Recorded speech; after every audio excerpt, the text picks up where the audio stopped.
Welcome back to the Geekcentric podcast, and welcome back to our watch club for She-Hulk, Attorney at Law. I'm glad you're staying hydrated, Dad, but this seems a little excessive.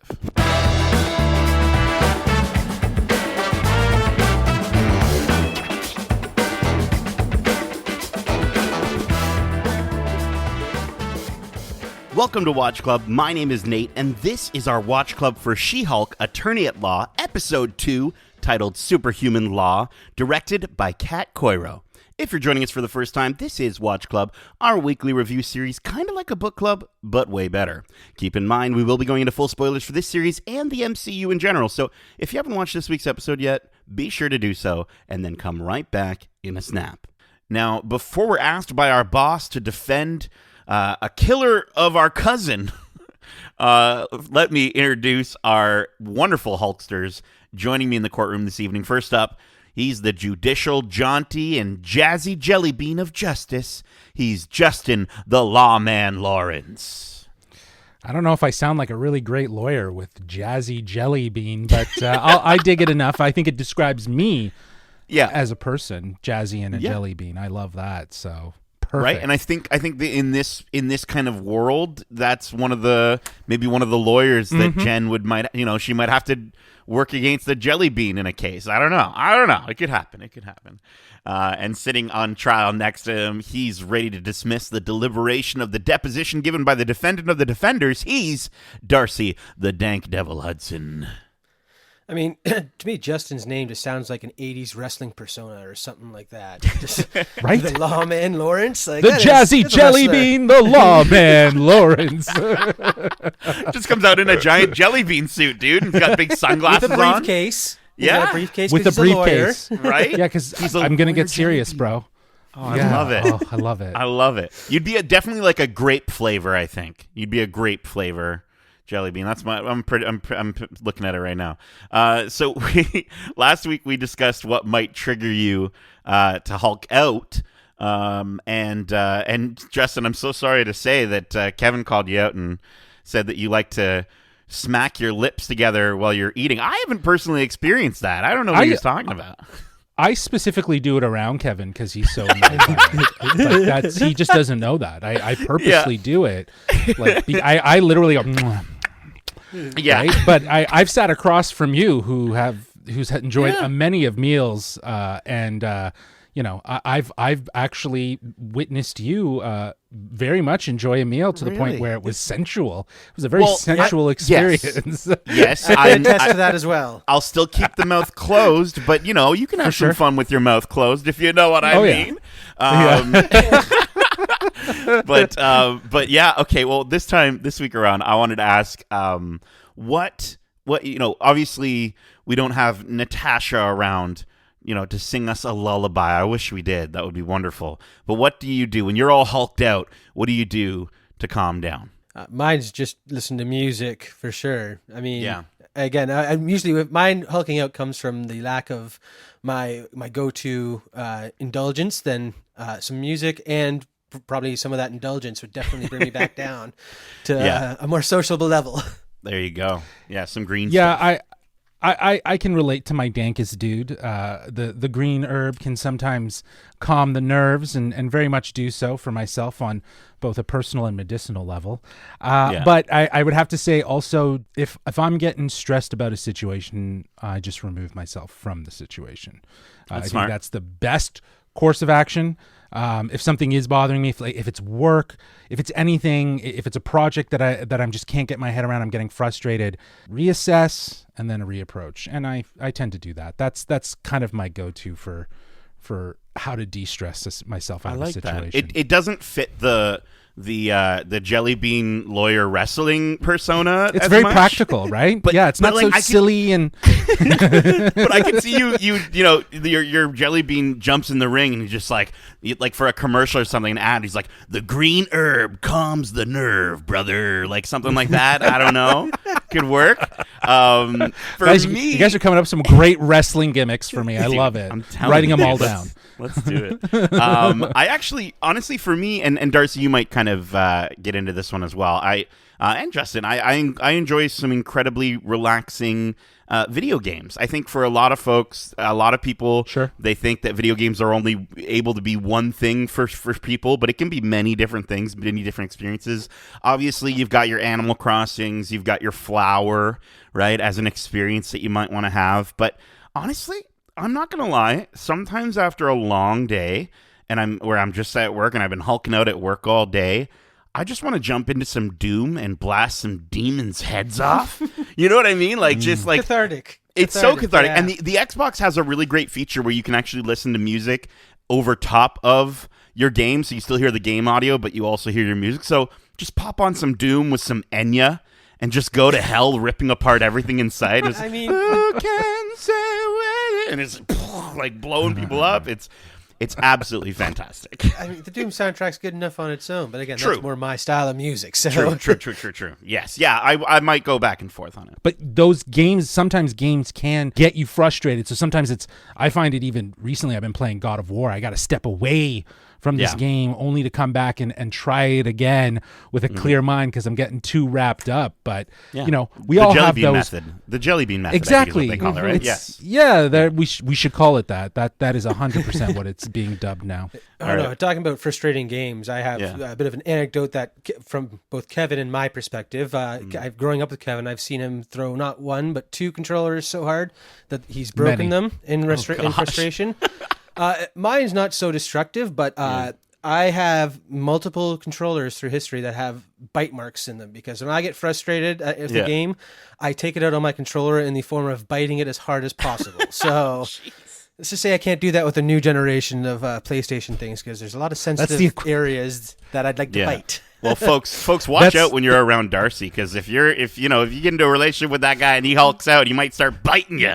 And maybe you're into that. I don't know. This is going on too long, folks. Grab a drink. Obviously, we're getting a little bit tipsy already because court is now in session with the Honorable Judge Nate presiding. Let's get into this story. So we pick up where we left off last week with the news outlets all reporting on the events involving Jen and Titania in the courtroom. After being dubbed She-Hulk by a local news reporter, Jen and Nikki attend their local bar where Dennis continues to be a literal dick. And like he literally refers to a hot chick as an it at one point, which I literally had to rewind, and I was like, did he say it? He did. So that's that guy. And then Jen's boss informs her that they lost the case because GLK&H had it declared a mistrial due to the jury being biased because Jen saved their lives. And after getting fired, we see Jen consistently unable to get hired due to her Hulkness. So let's pause there. We see Jen asking, kind of in this scene, all the right questions that I think a lot of us think about all the time of like, how do the Avengers function in everyday normal society? Do they have health care? Do they have maternity leave? Do they have a pension? And these are some great questions. And I think the series is going to focus on some of these questions. It's like, how do these heroes actually function as normal humans? Well, it's real life. Right. It's the questions of how do they live in real life? Like, does S.H.I.E.L.D. provide some sort of group benefits?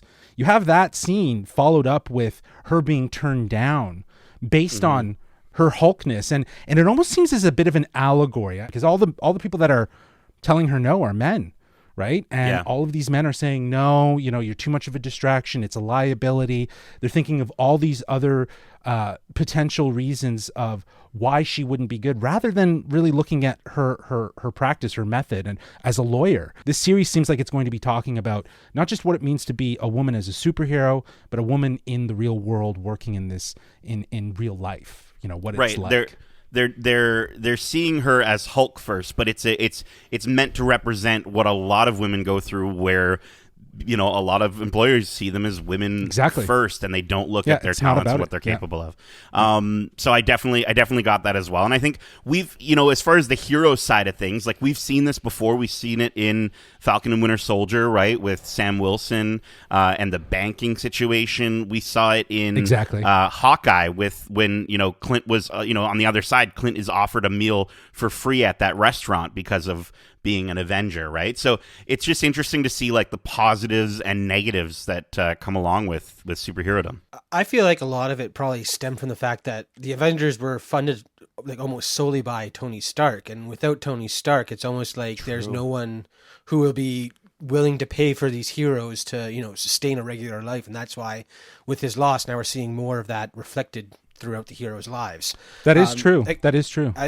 Yeah, and before we go on to anything else, too, I just wanted to mention the fact that from the comic books, I love the spin on the Titania character, however you say it, and the fact that now she's a superhuman influencer, which again is the show is very of the moment, has a lot of relatable things that we can see in the real world, and again, here we are as an influencer just doing crazy things because people watch them. Like I thought that was a very on the nose adaptation for sure. And you can tell she has her own PR person because in like the lower thirds of the news reports, it just says an unfortunate misunderstanding, and this is what their lawyers are saying, or her lawyers are saying, like the result of an extreme case of low blood sugar. It's just like, okay, all right, like clearly she's got some people spinning that stuff for her. It's also very boys-esque, right? Like again, yes. kind of surrounding Titania in this sort of, like you said, very relevant of the moment sort of status that exists in society in real life right now. And that is kind of how you would probably see a superhero nowadays. I think they're represented in a real life situation where there's followers and there's all of this reach that they have. So to kind of take a little bit of that and ingrain it here, again, it just hits on the point of it being very relevant for today. Also, I kept noticing many times throughout this episode the use of green lighting. Like, I think you see it at the bar on Jen's like face, on the side of her face, is like she comes down from being She-Hulk, but then she still has it there, like it's still always a part of her. And then like we'll get to the family house, like the family's her family's house or whatever, but you see it there. Her parents are wearing green, and then like even during the interviews, like when she's like talking and they're consistently saying no, the lighting gets darker and darker and darker and darker, and then the last one has like a tinge of green to it. And I just thought it's just so smart the way that they're using that lighting to just kind of emphasize that like this is a part of your life now forever, whether you want it or not. It's a subtle hue that's applied because like I agree. I think you guys were mentioning it in last week's episode, 100%. There's this subtle green hue and this boost of green throughout, and I think that's very purposeful. I think that's meaningful to kind of have that layered in many ways. And I think purple is also another color that we'll start getting subtle hints of. Well, let's keep going here. Back at Jen's place, she's looking for a new job. She gets a notification that she's supposed to attend family dinner that night. And so she's like super frustrated by that. She's like, got fired and now I have to go to family dinner. And then as soon as she gets there, Ched, which now, hey, Darcy, we know who Ched is now. Yep. Ched, he's not the smartest or coolest man, I don't think, in the family. Ched mistakenly brings up Jen's sudden firing from work, just saying, like, you got fired. And there's like, I told you not. Anyways, it was great. After enduring a very difficult discussion about everything she really wouldn't want to talk about, Jen escapes to the garage thanks to her dad, who gives her an out. And her dad have a really wonderful heart-to-heart as he comforts her in her transition. Back at the bar, Jen's approached by Mr. Holloway, who offers her a job heading up a new division at GLK&H. But on her first day at the new firm, she learns that she must be at work only as She-Hulk. But it might be worth it, as much as that sucks, because she gets this gorgeous new office and it's just like absolutely beautiful, and she gets a window view. And then we meet Pug, which is, I guess it's like Puglisi, I believe, from the comics or something like that. Pug's an interesting name. And he informs both Jen and Nikki of where to find the best bathroom for pooping. So before we go to the bathroom for pooping, let's break that down here. Obviously Holloway mentions more and more eccentric superhumans are coming out of the woodwork. I wanted to ask you guys, what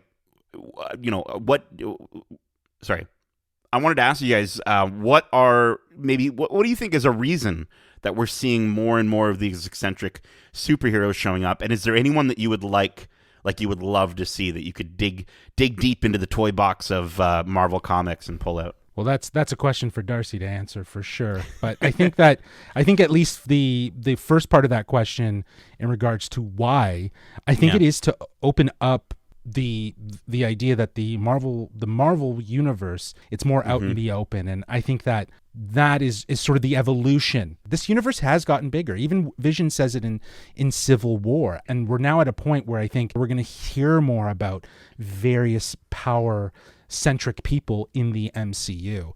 But yeah, Darcy, I would love to know who you'd love to see. Well, it's hard for me to pull some names out of my hat here.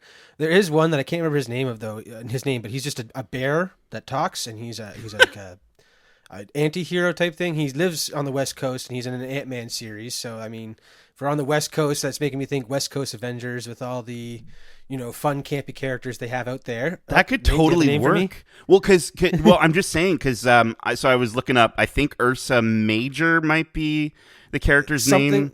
Something like that. But here's the deal. That actually would make a lot of sense because on the back of behind Jen on her shelf, she actually has the UCLA, like the bear is the mascot of the UCLA team. So like that could totally work where like she thinks that she's defending the mascot, but it's a literal talking bear. That would be hilarious.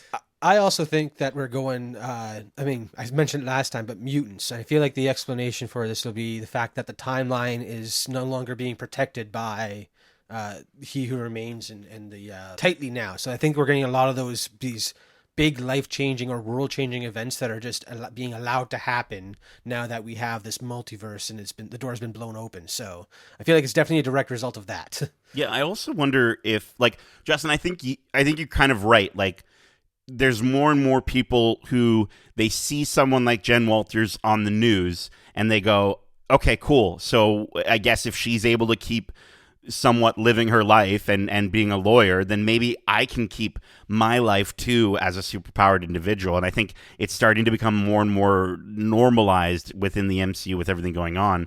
And I'm wondering if this is kind of what spurs the Defenders. Like, I'm wondering if this is kind of where we sort of get the kick for the Defenders. Obviously, we know based off trailers that Daredevil is going to be in the series. I think maybe Frogman is going to be in the show. Yeah, that's been confirmed. That's been confirmed in the trailers. So I think it would be, but I think honestly, if I was to pick somebody that I want to see, it's got to be Jessica Jones. I think it would be really sick to see, like, maybe at the end of the season, we just see her prosecuting her in court, and like her lawyer is Matt Murdock, and like that could be the first time that we're seeing Jen, meeting Matt Murdock, but not Daredevil, right? Like maybe he's Daredevil for the majority of their relationship, and then at the end of this series, we get to see all three of them in the room. I think it would be a great way to kick it off to bring the Defenders into the MCU.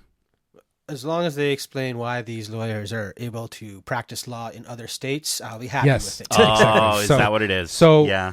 So that was kind of where I was going to go with it. I don't know if we're actually going to see Matt Murdock practicing law there. He might be investigating something as Daredevil, which I think, Nate, did you mention last week that Kingpin could tie into I thought maybe that was the first. I thought maybe, well, in the first episode right away at the very beginning, she's talking about she's giving her closing statements regarding a character who's very powerful, correct, has a lot of money, and I thought maybe it wasn't, maybe not Kingpin directly, but somebody related to Kingpin working for him.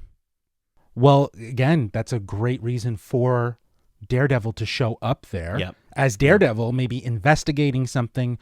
And not necessarily restricted by going as Matt Murdock to be a lawyer, because obviously state-to-state laws practicing is an issue. But maybe that does play a factor into why Daredevil, is in LA, because he's from Hell's Kitchen, right? Which is Jessica Jones. So it'd be interesting to see how she pops up in LA, and that's where she decides to get away from everything. I mean, I'm just saying, man. Everyone's going to LA these days. Everyone's going to unless She-Hulk somehow inevitably somewhere in this series ends up in New York. Do you know what I mean? Like I don't know. Like that's the other option as well. But that could be seems it. Like we've answered. It also seems. It just seems also too though that this is a very LA centric, LA purposeful show. Like it's very much leaning into LA law. So yeah. I also wanted to just say it kind of sucks. Like. It's just an interesting contrast that like the same reason that Jen isn't able to get a job is the same reason she absolutely does get this job, right? Like her Hulkness is the irony, reason, 100%. right? It's just so ironic, and you just see how much that eats away at her soul as she's walking down the hallway and doing the fourth wall breaking of just like, I can't believe I'm doing this right now. Yeah, and I think that it's the irony of the situation. She's not being accepted in these other job interviews. People are intimidated by her powers, and here they just want her because of the appearance of that, right? Mm-hmm. And that makes a lot of sense. And I loved those fourth wall breaking moments. I loved how she's walking through and she's looking at all of these people. Did you notice the gentleman who walks out? I think he was Asian, and he walks out of his office, but in his office there's like a line of comics on his wall. So he was like a super fan of comics, right? Yeah. So he probably was like, well, I like to think like that's like a way that they study the histories of some of the, like, so that they can recall them, like they're in court and they're literally like, all right, issue number 28 of the of the original series, clearly you can see, and it's like, sir, those are fictional, but yeah, I also wanted to bring up a side note just because I completely forgot to mention it. Can I just say how excellent the attention to detail is with Jen's character in this show? Because continuing the theme from her just constantly bringing up Captain America's ass throughout the first episode, her iPhone's wallpaper is literally Captain America's ass. Like, if you look back, it's literally just his backside, and so it's the ass that keeps on giving. It's so good. I'm so happy about it. But yes, let's keep on going here. In Holloway's office, Jen learns that she'll be working a new case for none other than Emil Blonsky. Obviously, because of Emil's history with her cousin, she attempts to reject it, but she's told she won't have a job if she doesn't take it. So she takes it. She heads to the DODC's Supermax prison, which I think is the same Supermax prison that we saw in Miss Marvel, with where the clandestines broke out of. So I don't know how really good that prison is. But we basically see her. She meets with Abomination. He informs her that he wants to spend the rest of his life with his 7 soulmates, and that his destructive rampage really wasn't his fault, that he was pumped full of super soldier serum given to him by the U.S. government, and he just wants to move on with his life. So, guys, let's stop here for a second. What did you think of seeing Tim Roth again for the first time since 2008 as Emil Blonsky back in human form in the MCU?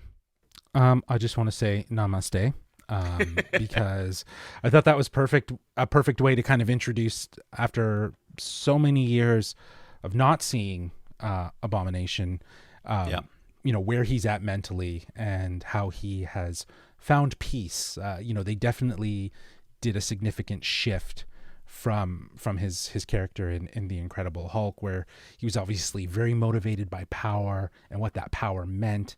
And I think, it's cool that they found a way to kind of give him closure, so he can move to the next part of his journey as the character in the MCU. Dope. Yeah. I love the take on it too. He's completely chilled out, and the whole haiku thing. I think it's a fun way to show a character who's repented and then, wants to do better, or at least says so. And I feel it. I feel for the guy for sure. Yeah. It's very much the lighter side, right? Like, this series feels already from 2 episodes very light in tone. It's not taking itself overtly seriously. And here we have something that kind of makes you chuckle and smile, but it's also very self-serving for what's next in his journey. Probably, as we know, a Thunderbolt series is down the road, and he would very much be a part of that. To see him, what role he's probably going to play in that, just to get little hints of where his character is. I think that's, it's a fun way to kind of get us back into him, as it's a whole new person essentially. Well, speaking of the Thunderbolts, I'm a little curious to see, like, he mentions like 7 soulmates and a big like property, and I'm wondering if it's something like a little sneaky nefarious thing where he's like, 7 soulmates, a big property, like the raft. Like, maybe that's like maybe he's straight up just sort of playing his hand, but he's not playing his hand. I don't know. I could be reaching there, but I like that he mentions that, like, his change spiritually, like it's almost as though like the spirit behind his character has changed because the MCU, like they transitioned his character to the MCU, so he's of course going to be very different. I don't know. Yeah, I thought that was really funny. But let's keep going here. So we get to the final section of the episode where Jen is discussing the case with Bruce, trying to convince herself it's okay to take the case. And he encourages her to take the case by letting her know that, listen, that fight was so long ago, it's behind them. She asks him if he's coming to LA anytime soon, and he says he's got some things he's got to take care of. And then, like, boom, we see him now inside the Sakaran cruiser from last week, now blasting off into space. And of course, the call ends up obviously disconnecting. Jen now finally ready to accept the job. She gets a phone call from Holloway and says, hey, check the news. And she learns that, the footage has leaked showing Abomination has allegedly escaped from prison where he's competing in an underground fight club. Jen says that sucks, and the episode's end. Or the episode ends. And then we do get a lovely sort of end credit stinger of her just helping her dad around the house, fixing a TV and carrying a bunch of water jugs. And so I wanted to ask like kind of two questions to sort of end off here. Number one, where was Bruce heading in that Sakaran ship? Do we think it's Sakaar? And two, with this footage now leaked, where do you think this places the series on the timeline? Like, is this something that happened recently, or is this like older footage at this point, right? Like I'm trying to figure it out. I'm going to go and say it's older, mainly because of that post-credit scene we got from Shang-Chi. Because in that scene, we still had Bruce with the sling on, and his arm was still injured. And they were talking about what the next steps were at that point. So the fact that, like, he was injured and hadn't seen any of that tech and was still not the Hulk, this is definitely taking place after that point. So this is probably a month or two out, let's say, something like that. But the events of Shang-Chi have happened, and that was just now new footage that has been released to probably screw her over. I don't know. I think that's entirely accurate, because that's what I was thinking as well. We are introduced to Bruce with the sling, and he has the adapter on his arm that allows him to control being in Hulk mode.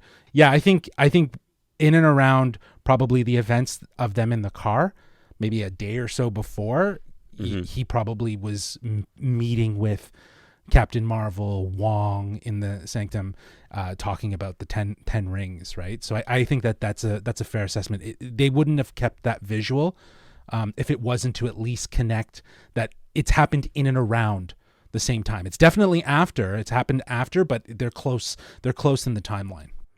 Yeah, I just feel like with that end credit scene from Shang-Chi that we're talking about, like in the trailers, we know Wong obviously shows up in this series as well. And so you'd imagine Wong would be probably pretty busy right away investigating whatever's going on with that. So like there's got to be, I highly doubt he's just going to like, I don't know. Maybe they show him in this series and he's like dealing with whatever is happening at that time, but I don't know. He's a material witness. They can easily bring him just for questioning. I mean, if he's in the video with the Abomination, yeah, I'd ask questions. Yeah. I guess. I just thought, like, I don't know, getting a beacon, after everything that's been going on, and you see this like blinking beacon from these 10 rings. Like, I kind of feel like as Wong, the duty would kick in, and he would start to, maybe he would be taking things too seriously to regard anything to do with like Emil Blonsky. Like, he doesn't care. I don't know. But I did love how they doubled down on the joke that I just talked about with Emil, which, like with Bruce, just literally, they finally acknowledged the recasting of Ed Norton to Mark Ruffalo in such a fun way. And like, I think this might have been my favorite fourth wall breaking joke in the entire series so far. Like, I know we're only 2 episodes in, but just like a different person, literally. And then, she just like looks at the camera and goes, ha. Like, it's so freaking good. I was so happy with it. So yeah, on the topic of the Hulk, I definitely think he's heading off to Sakaar for the Grandmaster or something else. Like, I definitely think Justin and I were talking after that first episode, and he had mentioned that he thought World War Hulk, and I thought that was a great idea. So definitely going to give credit to Justin for coming up with that. But I feel like they're hopefully setting up for a World War Hulk inspired storyline. One thing I'm confused about though, because if they do like a World War Hulk thing, I mean, he'd have to go from Smart Hulk to Big Hulk again, right? Like, do you think we'll ever get to see Big Hulk again in the MCU? I think Rage Hulk is no longer a thing. I think if we see it, it needs to be for dramatic effect. It's like Banner has fully lost control of that bond that he currently has. But I think to do a World War Hulk with a Smart Hulk could be really interesting. It would be another take on the story. I like the idea of bringing back the Grand Master. I like the idea you guys were talking about in regards to implementing the Grand Master back into the storyline in a way that he wants his prized possession, his warrior, his defender. And, you know, we know that kill scene was removed. It never made its way into Thor. So maybe this is part of the reason why they wanted to keep him around, right? So that they can tell this story. Because I also read recently that potentially by July 2023, Universal, who currently hold the rights to producing Hulk movies, would lose those rights and they would revert back to Disney and Marvel as part of their property. So maybe they're gearing up for it. Yeah. Just on the comment of World War Hulk too, I think it would be perfect timing because it's been at least 7 years since he at least landed on Sakaar with the blip and then the 2-year time span he spent there. So the fact that he could easily go back and interact with the son who would be, 7 or 8 years old or older looking because he's an half alien type thing, I think would be really cool. At least adaptation of the Scar storyline from the World War Hulk. But another thing too is just last week episode, I didn't mention it then, but the fact that Bruce specifically said it feels like someone else is behind the wheel, that is like a very strong nod to one of the more recent interpretations of what it's like to have the Hulk inside you. And it's driving down a freeway in a convertible and you're either in the trunk or you're at the wheel. And I feel like maybe the Smart Hulk thing could be nodding towards the fact that there is still a raging Hulk in the trunk that's trying to get out, like the true anger that he hasn't had a vent for in a while. So I wouldn't be surprised if we see the rage come back for sure. I think if we see the rage come back in a monumental way in a World War Hulk movie would be dope, because we have been sticking with Smart Hulk. So to see him go back to, I think the last time that we really saw him in this rage mode was Age of Ultron. Things changed after that, right? Maybe Thor Ragnarok, but he was even still kind of showing more of a smart intellect the way he was interacting with Thor on the planet, right? So, Age of Ultron, they brought it up. His father said to Jennifer, like, it's not like you destroyed a city, because that's still talked about, that, what he did in Age of Ultron. So, he obviously carries that trauma, and he the reference of who's behind the wheel. That's his gauge of understanding when he loses control. And you're right. I think that's just such a really great analogy for everyone to understand just those two sides, because we're all human. We have it, right? So, but I love his relationship with Jen and in this phone call too. Just how supportive he is of her, and just like, hey, like, oh, I love the name, and like he's just he's just saying like, hey, like, listen, you're gonna be fine, you're gonna do great, like, I'm happy you're taking the case. I love the idea that Emil wrote him like a haiku. and that was the part that just, okay, yeah, we can put that behind us. So I thought that was fantastic. But we are at the end of this Watch Club. We don't have any prediction segment just yet, as it still feels like we're kind of just kicking off here. I feel we're predicting as we're going, man. We're predicting as we're going. That's true. We're predicting as we're going. But listen, let's get to our overall thoughts and final score, which we're actually going to rate this on a scale of 1 to 5 maps to the best bathrooms for pooping. So Darcy, I'll get you to kick us off. Again, I like this episode a lot. The story was on point. I like the subtle nods to all the past events in the MCU, and maybe nods towards what is coming. So and again, with that last little stinger right before where, the footage is leaked, it's got that hook that makes you want to come back for more. So I really can't find anything bad to say about it. If there's one thing that bothers me, it's the fact that her hair goes from curlier than mine to luscious and straight in the transformation. It's just... Didn't understand that luscious hair came with hulking out, because that would be incredible in my opinion. So I'm going to give it the same score I gave the first episode, because I'd like to see some more action, some MCU stuff happening, but I feel like maybe they're saving that for later on when she figures out if she's a hero or just a lawyer type thing. So yeah, I'll get a solid 4.5 out of 5 maps to the best bathrooms for pooping. Very good. Justin, how about yourself? So I really enjoyed this episode. I thought it was a lot of fun. Much like the first episode, it continues the funniness, the self-aware, the very quick and focused story, and gives us all the information that we need about Jennifer Walters and unfolding the story. The series is really proving the point that you can tell those stories in a shorter amount of time. And it, as you mentioned, Darcy, it's enough that it's keeping me interested, and I can't wait to see what's going to happen in the next episode. And also just from like the sort of theme element, I think it really does continue the discussion from last episode about the perception of women working in a male-dominated industry and what it means to be a woman in society, and the idea that we can see a lot of men sort of over-explaining or feeling intimidated by strong women based on that, based on their abilities. And here it's very much about Jennifer Walters' ability to Hulk out. And I loved that, even just in the first episode as a reference to kind of continue, we had a lot of Hulk-splaining.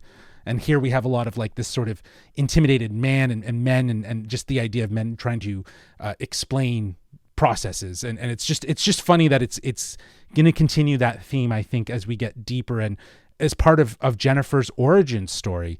The introduction of Jed's family serves as a great reminder to the human side, obviously, of Jennifer's life. And her dad is adorable, so caring, very much like Yusuf from Ms. Marvel. And it was great to, kind of continue that theme of how families stay integral to our heroes. Because there was even a joke about rich billionaires or orphans being Avengers, right? She comes from a family, and so will Kamala. So there's going to be some interesting connections between these heroes that's going to go the distance. Again, this episode did enough to get the story moving to the next episode, proving that a 30-minute structure can work for the MCU series, and it's all about just keeping it simple, keeping it focused. So a 4 out of 5 maps to the best bathrooms to poop in. And I absolutely love that they both said thank you, because a friend who cares is a friend who gives you a map to the best bathrooms to poop in. I gotta say that's a solid friend. Shout out to Pug, right? Like Pug, dude, he's coming in clutch. I think this episode, for me, I think it showed why it's so tough to find a balance in sort of how many episodes you should do in a series. Like, don't get me wrong, especially with us talking about it, like even now I'm just like, I had a lot of fun with this episode. There's a lot of really great moments that when you really think about it, really, really work. But I just felt that this episode, for me, it established sort of what they needed, but it just didn't move the story along as last week's episode I felt was able to in the same sort of time frame. It kind of felt like half of an episode. Like obviously it left me wanting more, which is something you always do want. But I just felt like, I don't know, like the fact that Bruce was leaving the planet, that was cool. That was a bit surprising, but like we don't really get any other new information. Like we knew that Emil would escape, right? Like we knew that was probably going to come into play, and we've already seen that footage happen. So we just didn't get I don't know. We didn't get a ton of that, but I will. Episode 2, Nate. I know. I'm hearing you. But if you're going to do week to week, and if you're going to say, hey, we want to have nine episodes in total, I get it. But I'm saying like maybe do 8. I don't know. Like if you're going to have episodes that just feel like these sort of half steps, just consider that. I don't know. Again, I'm not saying this was like terrible. For me, this wasn't as good as episode 1. I still, I'm still loving, like, I love getting to see Tim Roth back. I love him back in the MCU. I love that they're sticking with the fourth wall breaking. I thought those moments were great. When her boss, when Holloway is like walking and she's in that fourth wall, it sort of changes the audio as well, where you hear him he's like, money, money, money. Like, you hear him like saying he like sighs, but he says money, money. I don't know. I thought it was great. And then, Tatiana Maslany she's killing it as Jen Walters. She's killing it as She-Hulk. And I had a few chuckles here and there in this episode, but again, I don't think it was as good as the first one. So I'm going to give this a solid. Honestly, I want to go to a 4, but I'm going to give it a solid 3.5 maps to the best bathrooms for pooping. I know we've got so many more episodes to go, so I feel like, this isn't a dark mark on the series already, but I just didn't find it as good as last week's 4.0. So anyways, that is it for this week's episode of Watch Club for Marvel She-Hulk Attorney at Law. We hope you enjoyed it, and if you did, make sure to subscribe to us wherever you like to listen to podcasts if you haven't already. And if you want to write into the show with your thoughts or predictions on the show or the shows that we cover in Watch Club, let me Hulk slap you over to Justin to let you know how you can reach us. Well, they can reach us at wearegeekcentric@gmail.com. That's wearegeekcentric@gmail.com. But they can also Hulk out. I don't know. I couldn't think of anything else. And reach out to us on Twitter at GeekcentricYT and on Instagram at wearegeekcentric.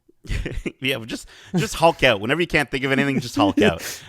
Keep in mind, we also have a ton of other episodes covering the latest and greatest shows and movies out now, including our recent interviews with both director of the series, Kat Coiro, and head writer and executive producer, Jessica Gao, where Justin sat down to discuss the various ways in which they've really implemented their own experiences into this show. You can also check that out both here on podcast services, but also on YouTube at youtube.com/geekcentric. If that's not enough for you, you can also check out our spoiler-free reviews for Marvel's I Am Groot, Netflix's Day Shift. You can check out our spoiler-free review for The Sandman Season 1, also from Netflix. We have our spoiler-free review for Skydance Animation's Luck, as well as Prey from Hulu and Disney+. We also have our weekly This Week in Geek episodes every single Wednesday, where with this latest episode, Justin and I discussed the Embracer Group taking over the Lord of the Rings IP, as well as a Big Thunder Mountain movie, believe it or not, coming hopefully sometime soon from Hawkeye directors. So definitely check those out and let us know what you think. Please give us 5 stars if you can. It really helps out our podcast. And lastly, we were super stoked to let you know that Geekcentric has been accredited for Fan Expo Canada 2022, which, if you're listening to this on the day of release, started today. So we are, only a few of us are there. We're not all there yet, but a couple of us are there right now, hopefully finding some content, figuring out what the weekend is going to look like. And of course, we'll be posting all that to our socials. So please click all the things, like all the things, do all the things to hear our stories from Fan Expo Canada 2022. Our first time ever going as press, so it's going to be a lot of fun. So again, give everything a listen, 5-star review if you don't mind.